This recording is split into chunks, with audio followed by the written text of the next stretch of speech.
Dans cette nouvelle vidéo, je vais partager avec toi 7 choses essentielles que tu devras faire avant de voyager pour l'étranger une fois que tu as obtenu ton visa.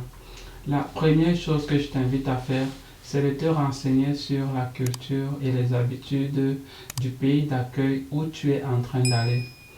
Il est important de connaître les habitudes, la langue et la culture des personnes qui vivent dans ta nouvelle terre d'accueil où tu es en train d'aller.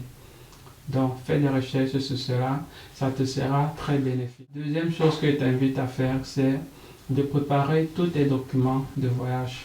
Rassure-toi que tu les as classés tous dans un endroit bien précis, dans une chemise, pour que le jour de ton déplacement, tu ne sois pas dispersé et que tu puisses entrer en possession de tous ces documents de la façon la plus facile possible. La troisième chose que je t'invite à faire, c'est de changer toutes les devises que tu as sur toi. Si tu es camerounais, change les francs CFA que tu as en la monnaie du pays d'accueil où tu es en train d'aller. Si le pays d'accueil c'est la France, change ces francs CFA en euros. Si le pays d'accueil c'est l'Angleterre, change ces francs CFA en livres sterling. Si le pays d'accueil ce sont les États-Unis, change ces francs CFA en dollars américains. Si le pays d'accueil c'est le Canada, change ces francs CFA en dollars canadiens.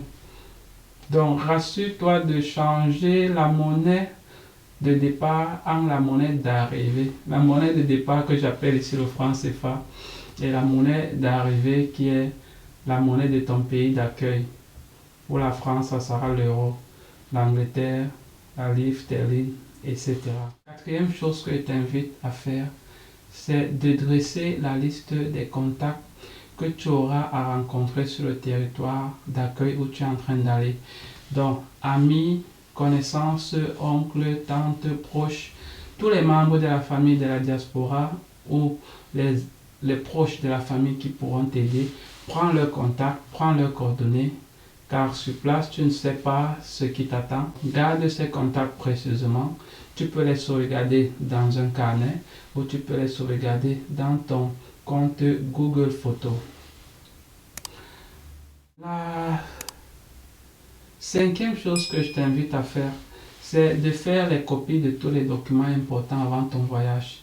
Quand je parle de documents importants, je parle d'actes de naissance, actes de mariage, permis de conduire, les documents de voyage, passeport et tout ce qui va avec. Fais les copies de tous ces documents-là avant de voyager. Ne voyage pas sans avoir fait les copies de ces documents ou bien sans avoir laissé les copies de ces documents au pays.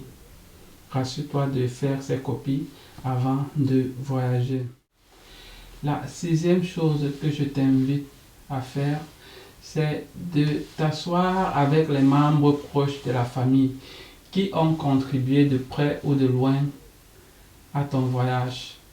Au cours de cette réunion, il sera question pour eux, les parents, les oncles, les proches, les cousins, cousines, de te donner leur point de vue sur la nouvelle destination où tu es en train d'aller. Ils te donneront leur bénédiction pour ton voyage et te diront quelles sont les attentes qu'ils ont pour toi et quels sont les meilleurs vœux qu'ils te souhaitent tout au long de ton trajet et de ta nouvelle vie dans ce pays où tu es en train d'aller. Donc cette réunion est... La septième des choses que je te recommande à faire, c'est de faire le rite de bénédiction des ancêtres. Car avant de voyager pour aller dans une terre nouvelle, il faudrait que tu demandes à tes ancêtres de te bénir, de t'accompagner tout le long de ta nouvelle vie sur le territoire où tu es en train d'aller. Et ils seront les mieux placés pour te conduire, te guider et te protéger. Sur ce, je te dis merci d'avoir regardé cette vidéo. Je t'invite à t'abonner sur cette chaîne de Jeune Investisseur, à partager cette vidéo et à mettre des likes afin que nous puissions faire grandir cette communauté.